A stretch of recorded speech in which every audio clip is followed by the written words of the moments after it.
The gala had barely started when a stranger touched Grace Whitfield's arm and whispered, "Your husband gives the most beautiful toasts." Grace opened her mouth to correct her, but the words caught somewhere behind her ribs, and instead of laughing it off, she simply smiled and let the moment pass. If stories like this move you, please take a second to like this video, drop a comment, share it with someone who still believes in second chances, and subscribe to the channel for more stories about kindness, forgiveness, and the quiet ways love finds us.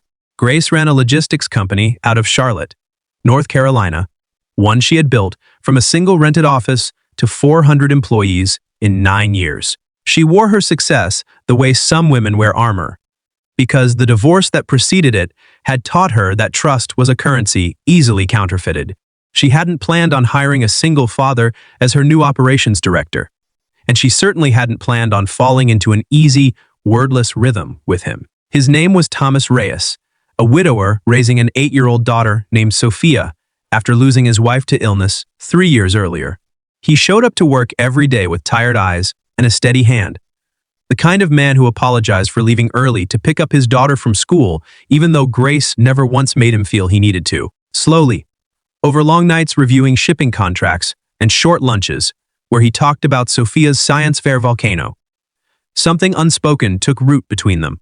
It was Sophia who blurred the line first. She began drawing pictures at her father's desk, 3 stick figures under a sun, labeled Daddy, Sophia, and Miss Grace, with a heart scrawled above all their heads.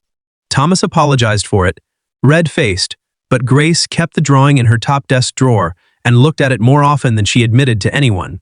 Then came the company retreat, where colleagues assumed the two arrived together because they always did, assumed they shared a hotel floor because Thomas asked the front desk about Sophia's room being close to Grace's, assumed, quietly and without malice, that they were a couple. Grace could have corrected every one of them.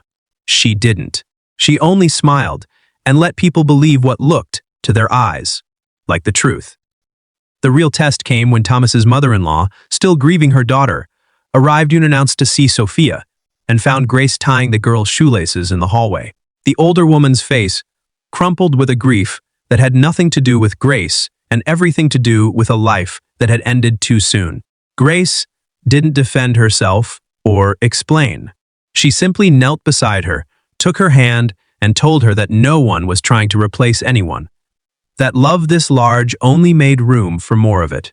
The woman wept, and by the end of that difficult afternoon, she thanked Grace for the warmth she had brought back into her granddaughter's laughter. Winter came, and with it a moment neither Grace nor Thomas had rehearsed.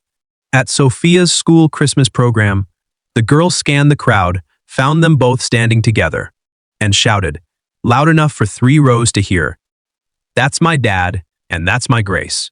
The auditorium chuckled warmly.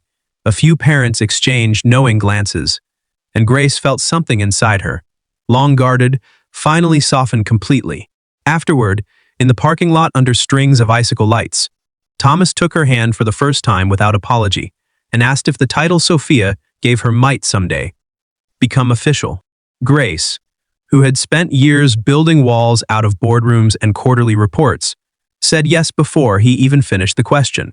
They married the following autumn in a small church outside the city, with Sophia walking ahead of them, scattering rose petals and grinning like she'd known the ending all along.